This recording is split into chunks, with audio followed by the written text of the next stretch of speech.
भिडिअखौ जागायजेननि सिगां फंसे बाथ्रा बुंनानै जायफोर बे उर्मिला बर' इउटुब चेनेलखौ साबस्क्राइब खालामाखै लिंक होना दोनदो डिसक्रिप्शनाव गासिबो थां आरो साबस्क्राइब खालामबानो जाबाय बेवहाय जोंनि फेमिलि ब्लग भिडिअ नुनो मोनगोन आरोना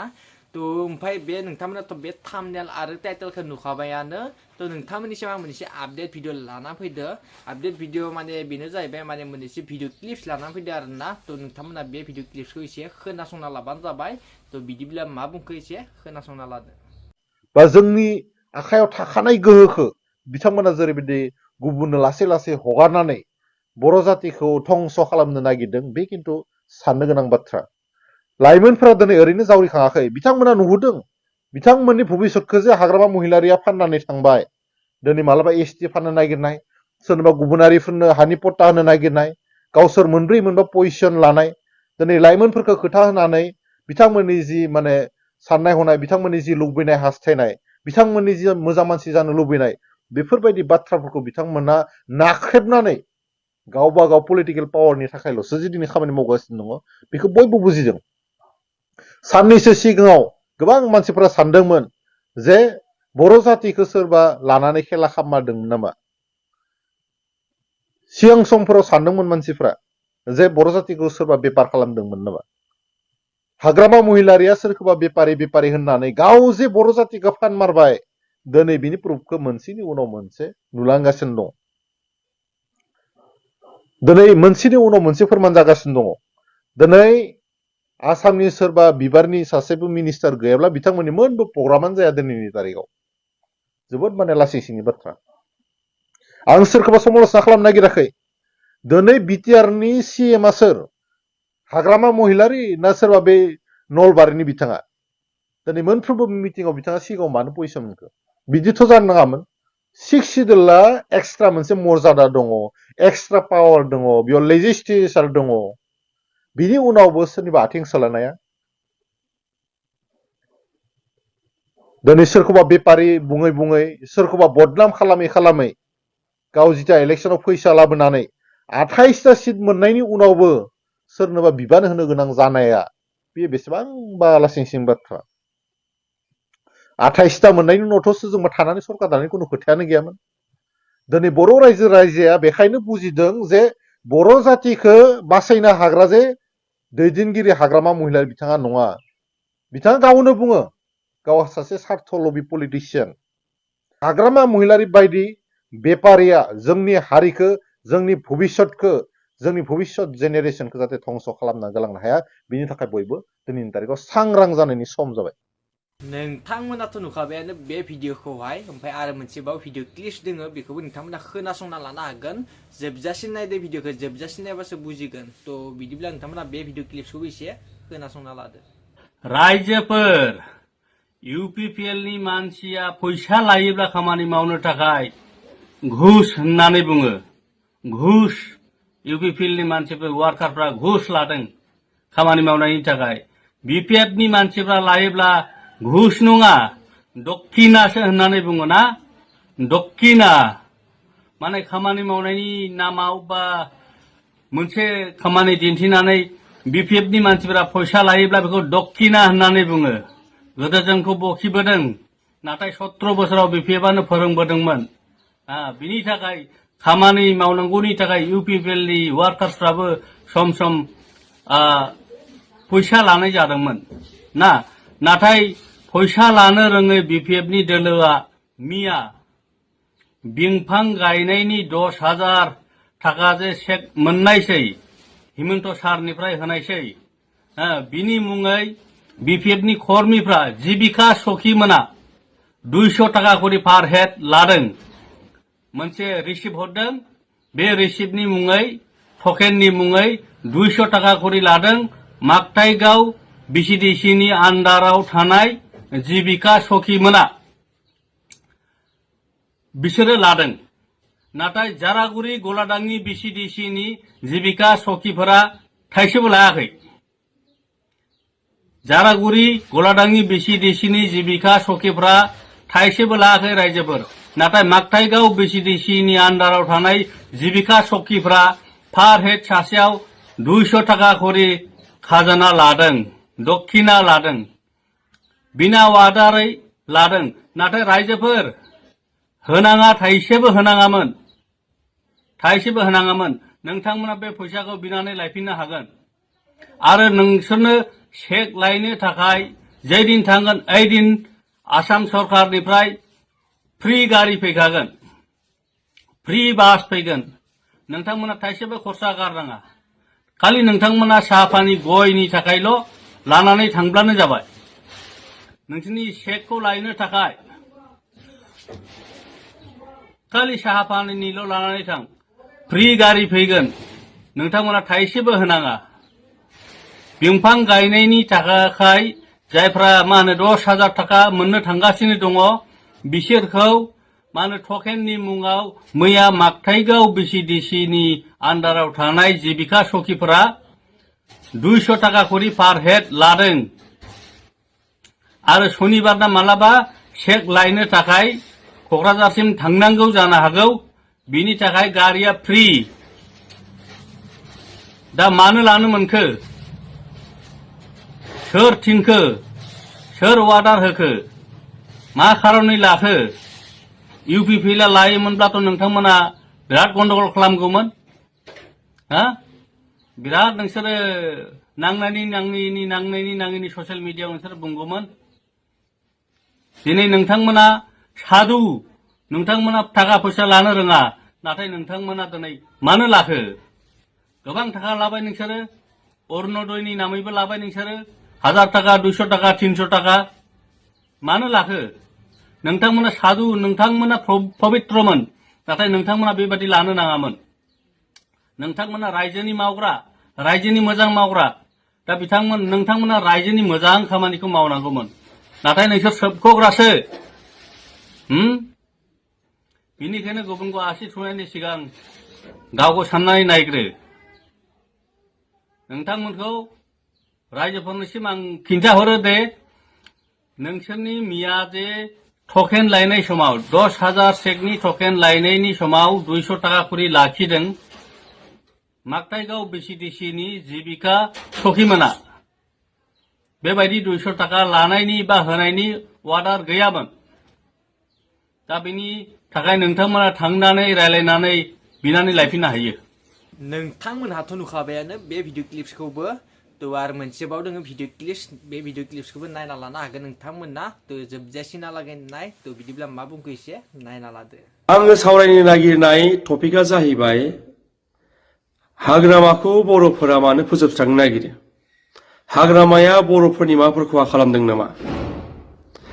हाग्रामाखौ रैखा खालामनाया मानो साफ्रोमबो बर' फिसानि बिबान जानो हाया आङो बेनि सायाव सावरायनो नाजागासिनो दा गिबियावनो बाथ्राया जाहैबाय मा हाग्रामाया सोर जोंनि थाखाय जोङो गोबाङा दासिम बुजि मोनाखै बे बाथ्राखौ गोबाङा कनफिउज नाथाय आंनि थाखाय आं मा सानो हाग्रामाया जोंनि सिनायथि हाग्रामाया जोंनि सम्पद हाग्रामाया जोंनि इमोशन मोनसे गोग्गानाय हाग्रामाया नों आं जों बेसेबां माबोरै सिनायो मिन्थिया हाग्रामाखौ नाथाय देश विदेशनि मानसिफोरा हाग्रामाखौ सिनायो इउरपनि मानसि जा एसियानि मानसि जा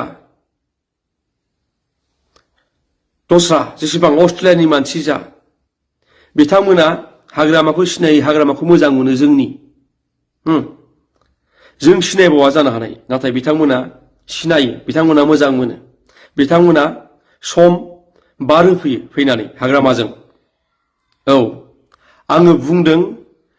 मानास हाग्रामानि बाथ्रा मा सानदोंमोन आं बुंदों मानास हाग्रामानि बाथ्रा आं बुंदों रायमना हाग्रामानि बाथ्रा आं बुंदों सिखना जोहोलाव हाग्रामानि बाथ्रा नङा होमबा जोंनि सम्पद जोंनि सिनायथि जोङो साबैसेया आं दासिम रायमनायाव थांदों आं आगोल रायमना जायैयाव नाथाय रायमना नाम मोननायनि उनाव आं दासिम बिदि थाङाखै बेहाय सम बारहोयाखै आं सिखना जोहोलावबो अबे आं मोजाङै मिथिया सरलपारायाव थाङो बिजों एसे नुलाङो मानासाव आं सम सम थाङो नाथाय आं दासिम बांद्राय बेबायदि हाबैफेरजोबाखै सिंसिम नाथाय देश विदेशनि मानसि फैनानै बेहाय सम बारहोफैयो मिथिंगाजों दान्दिसे सम बारहोफैयो बिथांमोना बिराद मोजां मोनो बेनो जोंनि सिनायथि जोंनि सम्पद टुरिस्टफोर फैयो नालाय रांखान्थिया बिदिनो जौगायो जोंना जोंनि बड'लेण्डआव टुरिज्म डिपार्टमेन्ट दङ बे हाग्रामाखौ लानानै जोंनिनो आं रावखौबो दाय होआ दाया रावनिबो नङा नाथाय जों जा सिभिल ससाइटि होनना लाबाय थायो जोंनि जा एजुकेटेड मानसिफोर जोंनि बायदि मैया आफादफोर जोंनि एनजिअफोरा फेलियर जादों बे बेलायाव बे हले सैथो नाथाय नाजादों बयबो आं नाजायाखै होनना बुङा जोंनि सरकार फेलियर जादों बयबो फेलियर जादों जोङो दि हाग्रामाया बर' हारिनि सम्पद सिनायथि गोग्गानाय इमोशन जों बेखौ रियलाइज खालामहोनो हायाखै सरासनस्रा बर' सुबुंफोरखौ बेखायनो आं बे भिडिअखौ आगोलबो बानायनो सानदोंमोन नाथाय मैयाना दाखालिनिफ्राय मोनसे भिडिअ सार्कुलेट जागासिनो दङ फेसबुकआव मा होनदों बे दाउखौ इन्डेन्जार्ड मोनसे दाउ जोबस्रांलांनो नागिरनाय बुहुमनिफ्राय मायबा फेलिकन ना मायबा आङो मुंफोरखौ सोलाखिनो बिराद गाज्रिखा माने दिखावट बारा मोजां मोना नालाय बाट आं जिब जुनार मोजां मोनो दाउसिन दाउला मोजां मोनो आङो मिथिंगा मोजां मोनो आरो नैबे भिडिअआ आं सोरबा साननो हानाय आं दा बुंबावबाथाय एसे गोनो गोथो जानो हानाय नाथाय बे एगेन्स्ट हाग्रामा फोजोंस्राबनायनि एगेन्स्ट जिब जुनार हाग्रामानि जिब जुनार बुथारनायनि एगेन्स्टआव भिडिअ बे नाथाय एगेन्स्टनि जों एगेन्स्टखौ डिरेक्ट खालामबा जानाय नङा बर' हारिया मा होनना बुङोबा जों दाबो जेब्ला बै बाउन्डारि एरियाफोराव थाङो जोङो जेरै नोङो स्टार्टिंनिफ्राय जमदुवारफोरनिफ्राय सुरु खालामनानै जा रायमनानिफ्राय ओरैहाय सिखना जोहोलाव जों जेसेबां थाङो जोंनि बड'लेण्डनि बर्डार उदालगुरिसिम ओरै हाग्रा गोजा हाजो सेर सेर सेर सेर आरो बेफोराव बांसिन बर'आनो दङ आं मिथिनायाव हाजो सेर सेराव बे बर' सुबुंफोरा बिथांमोननि लाइफ स्टाइला माबायदि जों बेखौ बुजिनांगोन दा मैयानि जि जाथाय बेनि उनाव गोबां बर'आ रागा जोंदों नंगौ दाखालिबो मोनसे भिडिअ ओंखारदों हाग्रा दाननो थांनाय दंफां दाननो थांनाय माबानो थांनाय बिथांमोनखौबो बुंदों मोजां बाथ्रा बुंदों बे हाग्रामा धंस खालामनायनि बेलायाव बर' सर' नायनाय जानाय नङा गावनि हारिमुआव नायनाय जानाय नङा नंगौ आंबो नायजानो बायो नाथाय जों बर'फोरा बे बाथ्राखौ मिथिनांगोन जे बर'फोरा मैहुर खालामनानै थांना थाग्रा मोनसे हारि बै समाव मैहुर खालामनानै मोजां मोनग्रा मोनसे हारि बेबो सैथो आं बेखौ जाबाय कन्टिनिउ खालामबाय थानो होआखै दै नाथाय सिभिलाइजेसना जोङो दिनै जेसेबां बुङा मानो बेसेबां मानसिया सिभिलाइज जादों बर'फोराबो दिनै बेसेबां मानसिया लेखा गोरों बेसेबाङा प्रपार एजुकेसन मोनदों बेफोरखौ साननो हानाय मोननायबाथ' बेबायदि जायामोन दिनै दा आंनि गोसोआव माने आङो बिराद मोनसे माबायाव दंबाय थायो आरोखि दुखु आं मा होनो बेखौ आं एक्सप्लेन खालामनो हाया बेखौ आंनि जा आं सानगासिनो दङ ओरैबायदि आं बर'फोर नुबाय बेयाव आं होनगोन मैहुर खालामना मोजां मोनग्रा मानसि दाबो दङ मैहुर खालामनाया गोबांनि थाखाय लाइभलिहुडनि कुइसन फैयो बाउन्डारि एरियायाव जायफोर दङ मा मावना जागोन बिथांमोना बेबो मोनसे बाथ्रा बिथांमोना थांनोसै हाग्रायाव बन दानना लाबोनोसै दंफां दानना लाबोनोसै बेखौ फानफैनोसै फाननाया बहा फानो टाउनफ्रावनो फानफैयो बायनाया सोर बायो जों बेखौबो साननांगोन गिदिर गिदिर जायफ्रा न' लुयो बिसोरनो बायो बेबोथ' सैथो दा बे लाइभलिहुडनि मोनसे माबा बिथांमोननि लामा मोनसे बे जानानै दङ दा जोङो आं होननो नागिरनाय बाथ्राया मा बेरामा मामार गुबै जाहोना मामार मानो थाखाय दासिम हाग्रा माने माबानो थाङो मानसिफोरा एनक्रोच खालामनो थाङो मानो थाखाय दाबो दंफां लाइफां दाननो थाङो मानो थाखाय दासिम माने जिब जुनार गावनो थाङो मैहुर खालामना मानो दासिम मोजां मोनो आरो लाइभलिहुडनि लामा मानो दाबो जाना दङ बेफोरखौ जोङो आं दा जायफोर मैया हमजादों मानि थाखाय हमजाखै बिथांमोना अबभियासलि बिथांमोना जुदि मिन्थिगौमोन दे बे दाउखौ बुथारनाया बिराद गिदिर मोनसे क्राइम हाग्रानि जिब जुनार बुथारनाया मोनसे बिराद गिदिर क्राइम थैनोबो बिथांमोना बेखौ खालामनाय नङामोन बिथांमोना थैनोबो खालामनाय नङामोन होनना बुङा आं खालामनायथ' खालामगोन नाथाय बेखौ फट' भिडिअ शेयार खालामनाय नङामोन दुग्गा देखायनाय नङामोन नाथाय बिथांमोना अबभियासलि बिथांमोना मिन्थियानोखा बेखौ दा बिथांमोननि मिन्थिनि थाखायनो दिनै बेबायदि मोनसे बेसेबांबा गिदिर क्राइम एरेस्ट जाबाय होननाय खोनादों आं एरेस्ट जानायखौ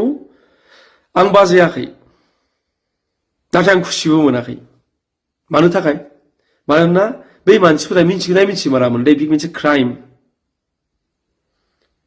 बे जा बे दाउआ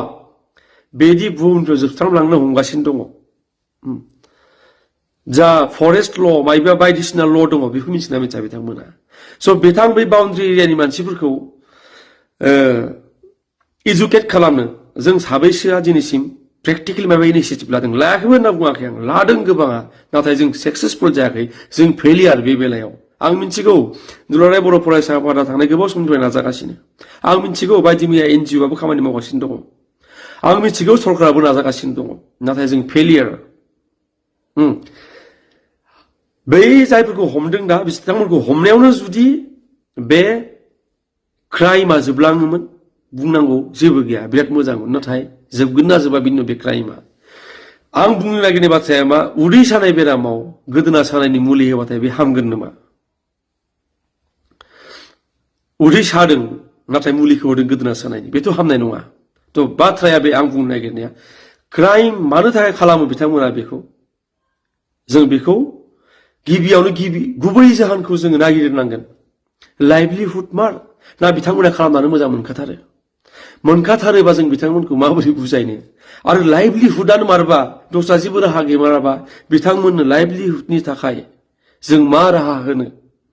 बायदि मैया आफाद बायदि मैया एनजिअ सरकारा लोगो नांनाय माबा मोनसे मावनो हायो नामा बिथांमोननि लाइभलिहुडनि थाखाय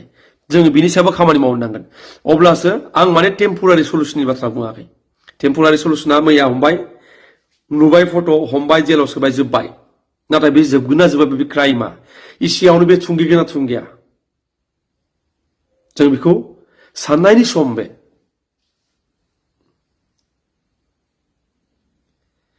दा बिबाना बयनिबो जों बयनिबो आरो जोङो जेला एवारनेस केम्पेइन लायो बे देखायनायनि थाखायल' जानो नाङा एक्चुवेलि बे गोसो गोरबोजों जों खालामनांसिगोन बेखौ आरो बे बेलायाव आंनि फारसेनिफ्राय 111% सापर्ट सामहाव बबेबा आफाद सोरबा एनजिअफोरा सरकारा जुदि माबाफोर खामानि मावनायाव सानो जोंफोर एसे हेफाजाब होनो हागोन नामा होननानै 111% बेयाव सापर्ट थागोन बे जेंनाखौ हाग्रामायारि जोंनि सिनायथि जोंनि सम्पद जोंनि गोग्गानाय जोंनि मा इमोसनेलि जों एटाच खालामनो हानांगोन बेखौ मानसिफोरजों जे जोंनि सम्पद जोंनि गोग्गानाय जोंनि मा होनदों बेखौ सिनायथि होननानै इमोसनेलि मानसिफोरखौ रियेलाइज खालामनो हानांगोन जों बेखौ अब्लासो बे जेंनाया जोबस्रांलांगोन आरोखि माने सानसे खम समनि गेजेराव बे गोमालांगोन आं दा बुंनाय बाथ्राया बेनो लाइभलिहुडनि मोनसे लामाजों बिथांमोन दिन्थिनो हागोन नामा दा लाइभलिहुडनि लामा दिन्थिनो उनावबो जुदि बिथांमोना बेखौनो खालामहैयो अबभियासलि क्राइम बे बिनि उनाव एक्सना जिबायदि आयेनाव जिबायदि दङ अबभियासलि बिदिनो मोनगोन नाथाय जों बेखौ खालामो गोबाङा बर'फ्रा बिदिनो बर' माने जोंनिफ्रा बे हाग्रायाव माने जों नाथाय बिसोरनि हालसालखौ बिसोरनि जा थासारियाव बिथांमोना थांनानै दङ बिथांमोननि सोलोंथाइ मा मोनमारदों सोलोंथाइया नामनि थाखायल' सोलोंथाइ मोनदों ना एजुकेसन मोनसे मोनमारदों बिथांमोना लिटारेटल' नामा लिरनोल'सो रोंगौ नामा एजुकेटेड नंगौना नङा जोंथ' बेखौबो नायनांगोन दा गोरोंफोरा जोङो रागाल' जोंना थाबा जानाय नङा फेसबुकाव जों स्टेटास होबाल' जानाय नङा बिदिनो मोननांगौ हमनांगौ बर' हारसा नायनायाव गैया बिदियाव जायफोरा हाग्राखौ बिदि खालामदों बिथांमोनखौ जेलाव सोनांगौ जों बिदिल' होनबा जानाय नङा जोङो बे बेरामखौ फोजोबनोबोथ' नाजानांगोन ना दा आं बेखौनो बुंदों बर'फोरा हाग्रामाखौ लानानै कनसियास नङा बिदिबो नङा 1995 आवनो जों दा बड'सा बिथाङा हाग्रामायाव जिनाहारि मुंनि मोनसे सिनेमा बानायदों नेशनेल एवार्ड जाहोयो भारत सरकार नेशनेल एवार्ड होयो फिल्मनि थाखाय बेहाय एनभायरनमेन्टनि थाखाय एनभायरनमेन्ट कनजारभेशन एन्ड प्रिजार्भेशननि थाखाय मोनसे स्पेसिफिक केटेगरि दङ जायफ्रा एनभायरनमेन्टखौ लानानै सिनेमा बानायो बेनि सायाव होयो बेखौ आरो 95 आवनो बे हाग्रामायाव जिनाहारिया बेस्ट फिल्म मोनदों जों दा बड'सा बिथाङा जा साउथ सिनेमाखौ डाइरेक्सन खालामदों हाग्रामायाव जिनाहारि 1995 आव हाग्रामाखौ लानानै माने एनभायरनमेन्ट कनजारभेशन एन्ड प्रिजार्भेशनखौ लानानै बानायनाय बे सावथुना बेस्ट फिल्म मोनदों दा आं सानो मा जोङो थांनानै भाषण होबाय थानायनिल' सोलाय जों एसे आलदा स्टाइलजोंबो मानसिफोरखौ सिनेमाखौ देखायबाय देखायनाया बिराद गोलाव नङा टु दि पइन्ट जोङो सानैसे एक्सपार्ट मानसिया आरोखि 15-20 मिनिटनि गेजेराव बेखौबो डिसकासन सेसन मोनसे बानायलांनो हायो नामा स्टुडेन्टफोराव स्कुलफोराव एजुकेशन मोनसे माबा खालामनो हायो नामा बेखौ एजुकेशननि मोनसे पार्ट खालामनो हायो नामा जाय बै एरियाफोराव जायफोरा दङ जायफोर बे माबायाव गामियाव देखायनो हायो नामा इउथफोरखौ लाबोनानै बेखौ बेबादि एवारनेस खालामनो हायो नामा आं खालामाखै होनना बुङाखै खालामदों आं मुं लाखाबाय आं मोजाङै मिथिगौ एबसुआबो थांनाय गोबाव समनिफ्राय नाजागासिनोखामोन सरकार मोनसे दङ जोंहा सरकारबो नाजागासिनोखा नाथाय जोङो हेल्पलेस बबे मोनसेखौ नायनो जों सोरनिबा लाइभलिहुडनि खोथा फैबाय जों बेखौ बासायनांगौ जों बिथांमोननो लाइभलिहुडबो होनो हाला मा खालामगोन दा जों बिथांमोननो प्रपार एजुकेशन होनो हायाखै जे जिब जुनारखौ बुथारनो नाङा बे मिथिंगानि जों मिथिंगाजों मोजाङै थानांगौ मिथिंगाखौ जोङो जा बेलेन्स बेखौ मेनटेन खालामनांगौ जिब जुनारखौ लानानैनो जोंनि बे बुहुम उदैनि जायफोरा उखैनानै थैथाबनानै दङ बोथिसे ओंखामनि थाखाय बिथांमोना मिथिंगाखौ मा खबर लानो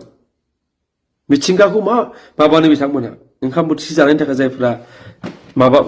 माबा प्रब्लेम दङ थ' जों बेफोर बाथ्राखौ एसे साननानै सा साज्रां जों रागा जोंनायखौ एसे दोनथ'नानै जोङो बे जा गुबै जाहोन बेरामनि जा गुबै जाहोन मा जाहोननि थाखाय बे बेरामा जादों जों बेखौ ट्रिट खालामनांगोन ट्रिटमेन्टआ बेयावसो जानांगोन उदै सानायाव उदै सानायनि ट्रिटमेन्ट जानांगोन गोदोना सानायनि खालामबा बे उदै सागानाय नङा आं बुंनाय बाथ्राया बेखायनो आङो दुखु मोनदों बर' फिसाफोर जायफोरा दाबो मैहुर खालामनायखौ आं होननाया बेनो सिभिलाइज जों दाबो जाजोबाखै जोङो हाग्रा बंग्रा थानानै मोजां मोनग्रा हारि मोनसे हाग्रा बंग्रायाव थाङो जोङो जिब जुनार जों माबानो थाङो बै समनिफ्राय आरोखि बे हुदाखौ जों दिनैसिम गारनो हायाखै स्पेसियेलि जायफोरा हाजो हाला खाथि खाला थायो जोंनाथ' एसे बिराद गोजान आंथ' मिथिबावामोन आं देरनासो मिथिदों मानसिया जि बिदियाव थाङो नाथाय आं दाबो मिथिगौ गोबां माने ओरैनो थानायनि सोलाय गोबां गामियाव थाङो थुदो एन्जर गावनो थांसै थुदो नेवलाय नागिरनो थांसै बेबादि दाबो दङ बे माने मोजां मोननाय बायदिसो आरोखि दा बे जिनिसखौ जों माब्ला एजुकेट खालामनो हागोन मानसिफोरखौ दा गुबै बेरामखौ जोङो ट्रिटमेन्टआ गुबै बेरामखौ खालामनांगोन जों माने जा सा साज्रां जादों बेखौ नङा दा मैयानि जायफ्रा खालामदों बिथांमोना हमजाबाय जोब्बाय नाथाय नेक्स्ट खालामबावनाय नङा होननानै जों बोरै मिथिगौ दाखालि सानैसोखौ जों बिराद गोलाव आन्थोरजयि मोनसे लाइन जों नुबाय बिथांमोन हाग्रानिफ्राय ओंखारबोदों फरेस्टारफोरा दङ फरेस्ट गार्डफोरा दा बिथांमोना जे नेक्स्ट टाइम थांबावनाय नङा बिथांमोननि सोलाय दस्राफोरनि थांबावनाय नङा हाग्रा दंफां दाननो बेखौ जों बोरै मिथिनो साफा सानैया थाङो काजिरङाखौ जेरै दा असमियाफोरा मालाय मोनसे आलदा लेभेलाव लांबाय काजिरङायाव हारि हिसाबै बा गामि हिसाबै बेबादि थाङा बिसोरना सिखाव दङ नालाय गान्दा गावनांगौ मायबा गावनांगौ मा होनो बेखौ सिखावफोर बिसोर बेखौ खालामो नाथाय जोंनाथ' हारि महरैनो थाङो ना गामि गंसेनो थाङो ज' जानानै थाङो बै जिनिसखौ जों माला फोजोबस्रांनो हागोन आरो बेखौ फोजोबस्रांनायाव सरकार माहारियारि आफादफोर बर' थुनलाइ आफादानो जाथों बा दुलाराय बर' फरायसा आफादानो जाथों दिनै बनसुबो दङ बिथांमोनाबो दङ बिथांमोनानो जाथों NGOफोर दङ बायदि मैया जोंहा गिदिर गिदिर NGO दङ क'क्राझारावनो बिथांमोना बेखौ बिनि थाखाय ओंखारबोनांगोन नाजाबोगासिनो मिथिगौ आङो नाथाय आरो नाजाबावनांगोन दा एसे चेन्ज खालामनांसिगोन आइडियाफोरखौ स' बे बेलायाव आं बेखौनो आरो हाग्रामाया सोर हाग्रामाया मा जों बेखौ रियेलाइज खालामनांगोन जे हाग्रामाया जोंनि सम्पद जोंनि सिनायथि जोंनि इग' गोग्गानाय बे जिनिसखौ जोङो इमसनेलि मानसिफोरखौ रियेलाइज खालामहोनो हानांगोन आरो जे खालि बेखौ खालामनो हागोन अब्ला बै बाउन्ड्रि एरियानि रायजोफोरा गावसोर प्रटेक्टसो खालामगोन बे हाग्रामाखौ बे जिब जुनारखौ बर'फोरा एथ'ग्राफ गाज्रि हारि मालाबाबो नंखायामोन नङा जों मिथिगौ बर' फिसाफोरनि बाथ्रा बयबो जायफ्रा आलदा माने मोनसे माबायाव दङ समजों जिउजों जुजि गोबाङा मोनसे गाज्रि थासारियाव दङ आरो बिथांमोनखौ माने हमना ला बै जों माबानि बायदि खोथा बुंबाय थानो नङा इउरपआव माबा मोनसे रिभलुसन जानायाव माने मा होनदोंमोनथाय रुटि मोनजायाखै होनना बुंनायाव सोरबा रानिया रुटि मोनजायाखैबा सोर हमथादों केक जानो हो होननाय बेबादिबा जानाय नङा आरोखि जोङो जोंनिनो बर' फिसाफोर जेन नेक्स्ट रावबो बर' फिसाया बेबादि इन्डेन्जार्ड जायफोर एनिमेल दङ बार्डसफोर दङ दाउसिन दाउलाफोर दङ बेफोरखौ बुथारनानै बेफोरखौ जानो थाखाय गावसोरनि रंजानायनि थाखाय फट' बायदि मैया शेयार खालामलाबायनानै बुथारलाबायनानै हमजानानै जेन नेक्स्ट रावबो बर' फिसा जेराव थांनाङाथों बेबादि जेन बिराद गिदिर क्राइमखौ गाव मिथिस्लाबै खालामनाङाथों बेनि थाखाय आबहावाखौ जोंनो दानांगोन जायफ्रा जों एसे एनै रोंगौ बखिलाबायबाय थायो होनना बुङो जायफोरखौ आरो जायफोर गोरों बिथांमोना गियानखौ राननांगोन गियानखौ मानो गावल' लाना थानो नागिरो आं बुजिया जोंनि गोरों गोराफोरखौ आरो मोनसे बाथ्रा दङ गियान रानबाबो रागा मानसिफोरा रायलाबायो नालाय जेरै आंखौ दा बायदि मैया रायो अत्याचार रायो आं जेबो मोनैखायसो आंहाथ' मोजां मोनोसो जेनेबा रायबाथाय बे आलदा बाथ्रा बयबो आं बायदि सानो हाला गोबाङा गिनानै राना जानो हानाय नाथाय आं खावलायगोन बयखौबो नोंथांमोना जि गियान लानानै फैदों गिदिर गिदिर इनस्टिटिउटआव फरायनानै बायदि मैया जायगायाव फरायनानै नोंथांमोननि गियानखौ एसे रानलाबाय फेसबुकआव एसे लिर एसे भिडिअ बानायलाबाय गोरों मानसिफोरा एसे सम गामिफोराव बेरायहै एसे बाथ्राफोरखौ फोसाव बेबादिसो जालांगोन ना सानफा एफा आगानसे आगाननै सानसेयावनो बहा माबानो जायफोरा दा 60 इयार बैसो 65 इयार जायफोरा हाग्रायाव दंफां दाननानै जाबोबाय इन्टार लाइफखौ बिथांमोनखौ गाबोन हरखाब सोलायहैनो हाया जोङो नाथाय बिथांमोननि फिसाफोरखौ